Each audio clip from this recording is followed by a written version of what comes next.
que não te contaram sobre o Olavo de Carvalho. Seja bem-vindo a esse vídeo. Se você gostar, dê seu like aí embaixo. Se você achar pertinente, comente o que achou. Olavo Luiz Pimentel de Carvalho. Quem foi esse homem? Quando se ouve esse nome, as orelhas já ficam em pé, né? Porque há um grupo no Brasil que ama ele de paixão e que odeia ele de paixão. Nesse vídeo eu vou provar para você que está me assistindo aqui que você sequer sabe quem é o Olavo de Carvalho, mesmo que você ame ele de paixão ou odeie, tá bom? Então pega a sua pipoca aí, não sei quanto tempo vai demorar esse vídeo, espero que não demore muito, vou tentar ser bem sucinto, beleza? Vamos lá. Muito se atribui ao Olavo de Carvalho com as suas ideias políticas, né?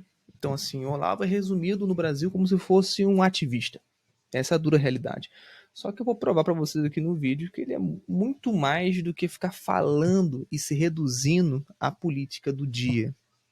Essa é a imagem que a gente vai tratar aqui agora. Quem foi Olavo de Carvalho para o senso comum, para a massa brasileira? E quem é Olavo de Carvalho na íntegra? O que ele contribuiu, o que ele fez pelo Brasil, o que está sendo permeado na cultura por causa do Olavo. Então esse vídeo é muito importante, tá? Porque a gente sabe que uma das frases do Olavo perguntaram por Olavo várias vezes isso, né? Qual o seu intuito, qual o seu objetivo? Ele fuder com tudo, porque a cultura brasileira tá uma merda, né? E morreu todos os intelectuais depois da década de 60. O objetivo do Olavo era fuder com tudo isso, quebrar a hegemonia cultural de esquerda, né? E adicionar novos autores, escritores, né? Expandir mais os horizontes, né? Então, assim, será mesmo que o Olavo conseguiu fuder com tudo, né? Será que ele está permeado na nossa cultura? Vamos investigar isso juntos, tá? Vou provar para você que você não conhece o Olavo de Carvalho, porque o que vocês estão acostumados a ver é esse senso muito comum do Olavo apenas pelo que se diz na Wikipédia, nos jornais, na mídia, né? E para quem sabe, né, conhecedores da cultura brasileira, vocês sabem que brasileiro odeia o conhecimento, odeia quem estuda, odeia e tem inveja de quem é mais inteligente, né? Então, assim, brasileiro é burro com orgulho e confiança. Né? Assim, eu não estou sendo generalista, não, é real mesmo isso, né? Ele não estuda nada, mas tem opinião formada.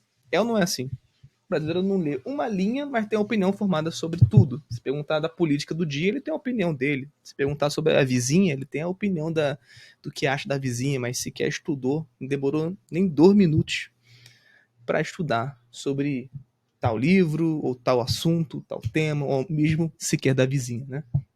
Vamos lá. O que é o Olavo de Carvalho? Vamos começar assim o vídeo, né? De forma bem, né, espontânea, né? Porque eu não preparei script nenhum, tá? Então vamos lá. O que é um Olavo de Carvalho?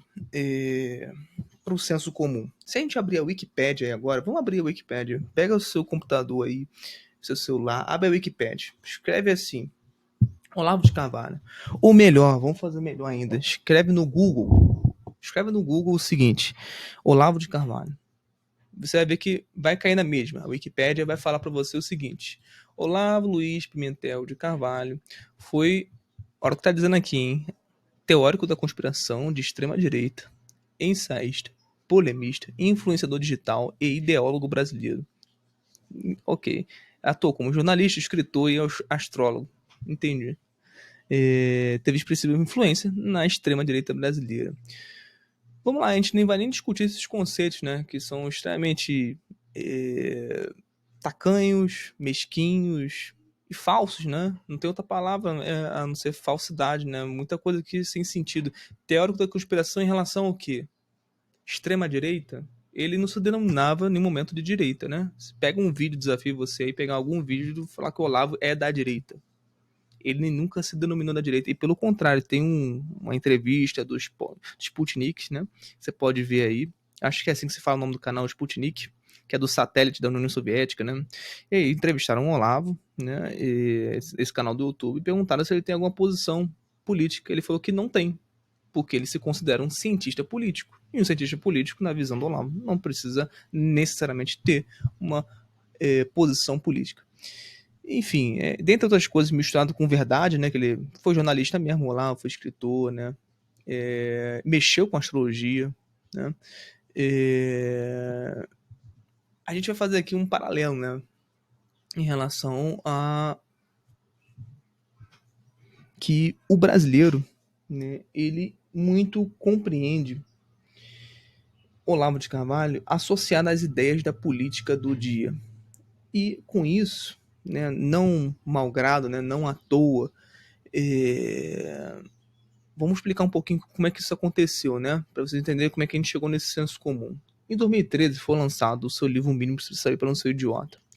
Olavo conquistou, assim, na minha perspectiva, já visualizando isso, tá? Claro que ele teve seus ápices, né, lá nos anos 90 também, né, permeou a cultura com o imbecil coletivo, fez algum estrago lá. A nova era Revolução Cultural também teve bastante influência, vendeu bastante livros, mas assim, chegou na massa, e aí aqui é a minha opinião, meu palpitezinho que não vale nada, tá?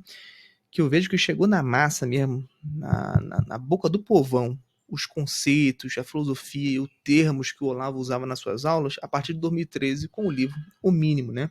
O Mínimo Você Saber Não Ser Idiota. E através desse livro, né, alcançando tal sucesso que é best-seller, até hoje é muito procurado esse livro, né, pessoas sentindo falta desse livro quando o Olavo faleceu, né, perdeu o contrato com a Record, inclusive, por isso que está um livro raro hoje em dia. Teve aí também mais uma ascensão quando teve o impeachment da Dilma. Né? Então ele foi mais reconhecido ainda, mais procurado, mais gente veio atrás dele quando teve o impeachment da Dilma.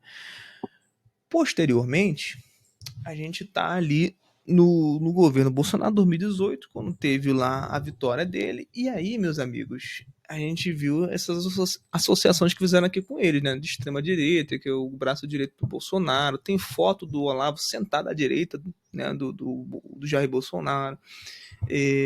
Vamos lá, esse é o senso comum, né? Esse é o que a massa acha quem é o Olavo de Carvalho. É um cara que se preocupa com a política do dia, que ele quer saber mais da política de direita, né? Que não tá nem aí, né, pra nada, a não ser política do dia, que o presidente que vai estar, né, em 4 anos, né? Muito se pensa que o Olavo é isso. E também, né, pensam que ele é meramente um astrólogo, né? Até hoje, né? Ainda acham isso, embora ele tenha abandonado a astrologia lá nos anos 80, né?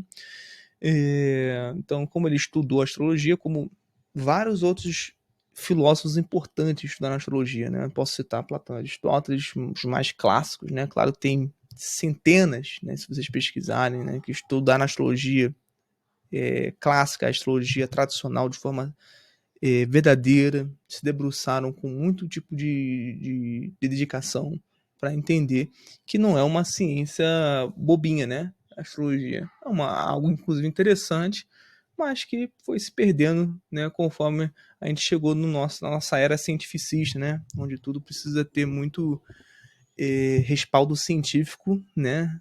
E aí, ciência, eu me refiro apenas ao método científico de hoje, né? Que é o método científico de considerar apenas um recorte material. Né? Então, tudo que é matéria vale a pena ser discutido, tudo que é imaterial merece ser descartado. Muito pela influência de Augusto Comte, a gente chegou nesse nível positivista, né, de ciência hoje, né? Mas, enfim, de start, né?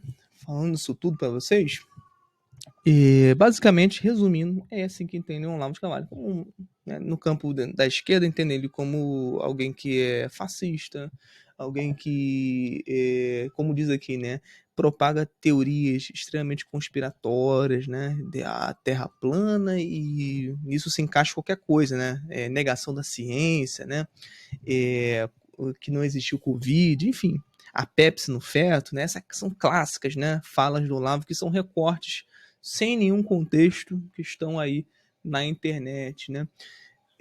O meu objetivo não é ficar rebatendo cada uma dessas coisas, tá? Tem os olavetes que podem fazer isso aí, né, na internet. Mas meu objetivo aqui é simplesmente mostrar para vocês que, pelo lado da íntegra, que agora eu estou abandonando o lado do senso comum, vamos para a íntegra. Quem foi o Olavo de Carvalho na íntegra? Pelo lado da íntegra, não sabem que ele fez contribuições filosóficas interessantíssimas e dignas da nossa atenção. Exemplo, dentro do campo da filosofia, a gente tem a contribuição filosófica dele da tripla intuição. O conhecimento por presença. Nós temos em Aristóteles, Nova Perspectiva, o livro do Olavo, né, a teoria dos quatro discursos. E dentro do campo político, nós temos a teoria dos impérios. Mais tarde também, dentro do campo da psicologia, a gente tem também a paralaxe cognitiva. É um conceito. Todos esses conceitos que eu estou falando são conceitos emplacados pelo Olavo e que têm fundamentos interessantíssimos. Eu poderia dar um vídeo para falar de cada um deles, caso vocês queiram, né? Da paralaxe cognitiva também tem da mais famosa, né? Que chegou até na massa, né? Chegou no senso comum, que é das 12 camadas da personalidade humana, né? Tem muita gente que fala, deixa de ser a quarta camada. Advém da teoria das 12 camadas da personalidade humana e seus sofrimentos, né? Que é mais uma contribuição dentro do campo da psicologia que o Olavo fez. Então, assim, o que vocês sabem sobre o Olavo de Carvalho?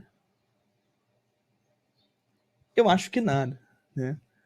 Porque muito mal sabe uma coisa que eu vou falar para vocês e ninguém eu vejo falando isso na internet. Muitos mal sabem que, inclusive, os próprios alunos dele têm uma fornecedora chamada CEDET, onde traduzem todos os livros que o Olavo recomenda. E essa fornecedora chamada CEDET, ela inclusive tem várias editoras, como a Eclese, como a Vide Editorial, como a Quirion, como tem várias, né? E deixa eu ver se tem mais alguma que vem na minha cabeça, né? Tem várias, assim, são dezenas, né? De editoras que são pessoas exclusivamente aptas a traduzirem livros que o Olavo recomendou. E nisso, nessas contribuições que o Olavo fez, também a gente pode incluir escritores, autores que até então estavam esquecidos e que nunca chegariam ao Brasil senão pelo Olavo.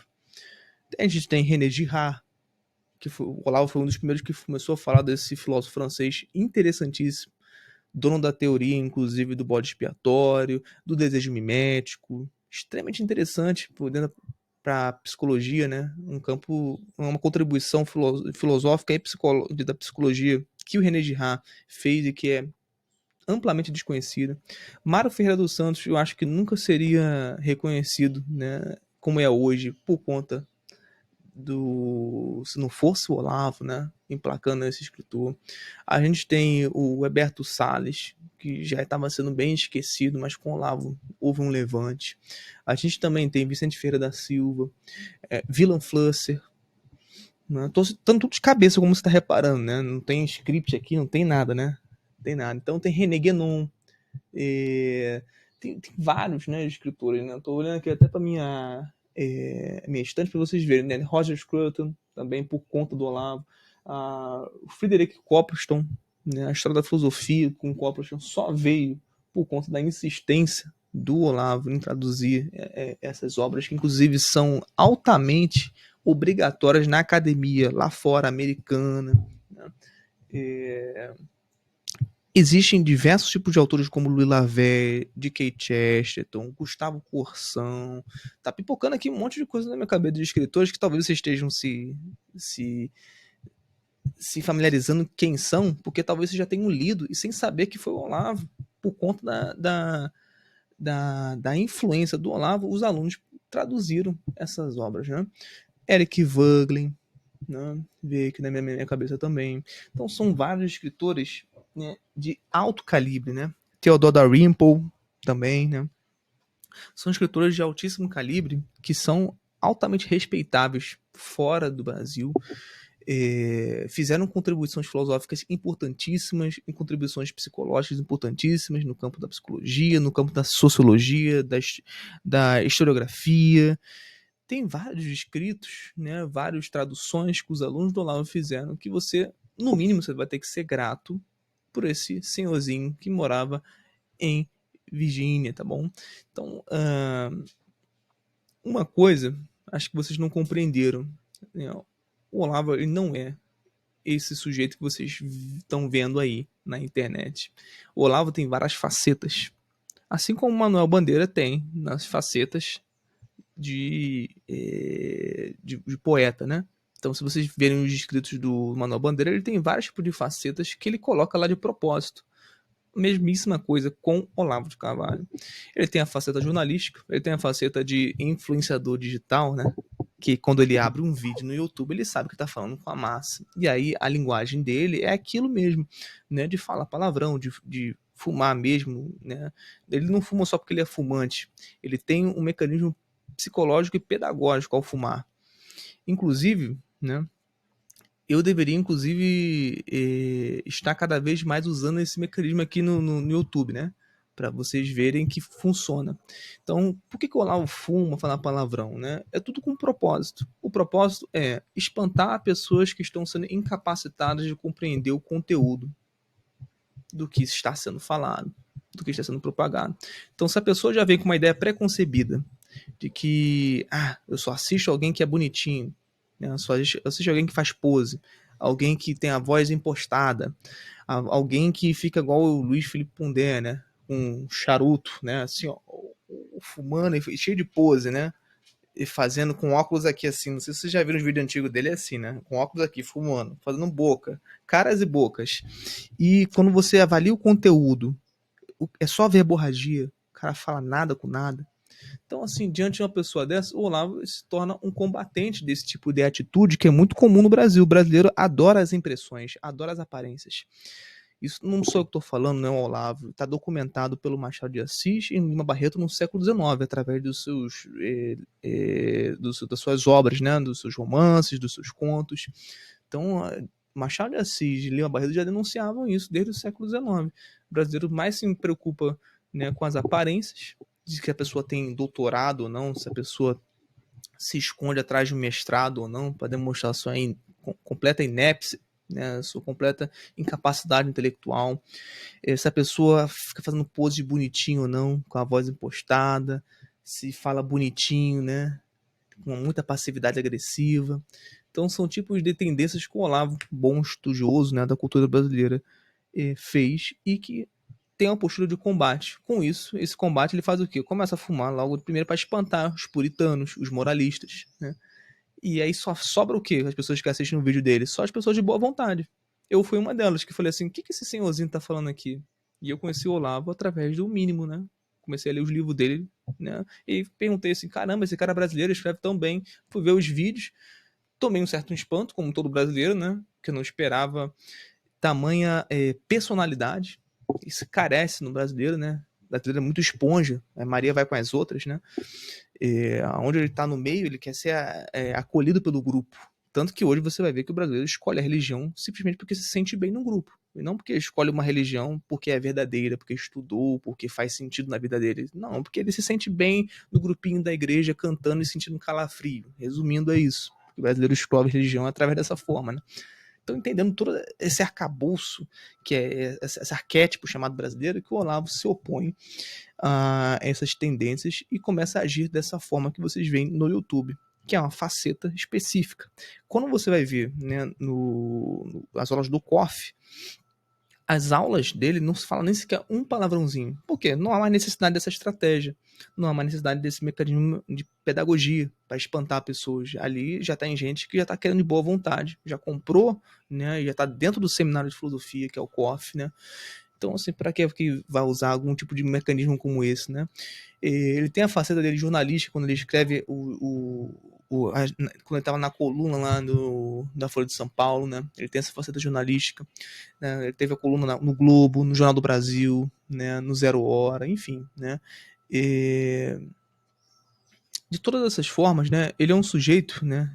Que de fato não tem ensino médio, mas que isso não deveria ser tratado, né? Sequer porque ele não tem ensino médio, né? Acho que ele não tem nem ensino fundamental, né? Isso não deveria ser tratado, né, como se fosse um demérito. Pelo contrário, um sujeito como o Olavo, que é poliglota, sabe ler e falar línguas como inglês, italiano, francês, né? Alguém assim como ele, né? Que lê latim também, né? Que ele já falou isso, né? Que lê e você vê que ele ajudou a traduzir algumas obras em francês, como La Velle, etc. Alguém nesse nível, meus amigos, deveria ser tratado com um certo tipo de caramba. O sujeito não tem nem ensino fundamental ao médio, hein? E eu que tenho um ensino assim, né? Tenho faculdade, não sei falar italiano, não sei escrever nem ler em italiano, ou em francês, ou em inglês, né?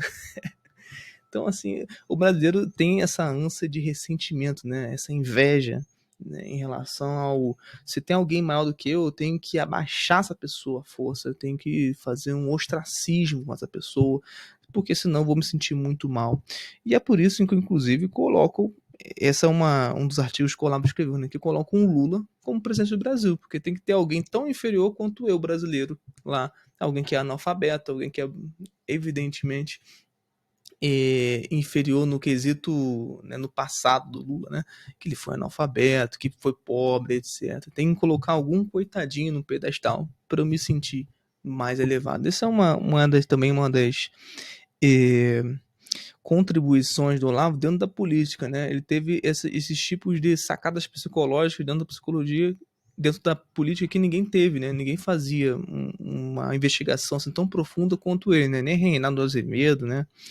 Esses colunistas também, assim, que nem fede nem cheira, né? Passa despercebido e vai ser esquecido pelo resto dos tempos, né? Você vai ver que o Olavo, com o tempo, vocês vão ver que com essas contribuições que ele fez, as teorias que ele levantou no campo filosófico, no campo psicológico, em tudo isso você vai ver que cada vez mais ele não vai ser esquecido nos próximos séculos. Entendeu? Então, espero que tenha provado de antemão aqui que você não conhece o professor Olavo. Se você gostou desse vídeo, deixe seu like e comente o que achou. Grande abraço.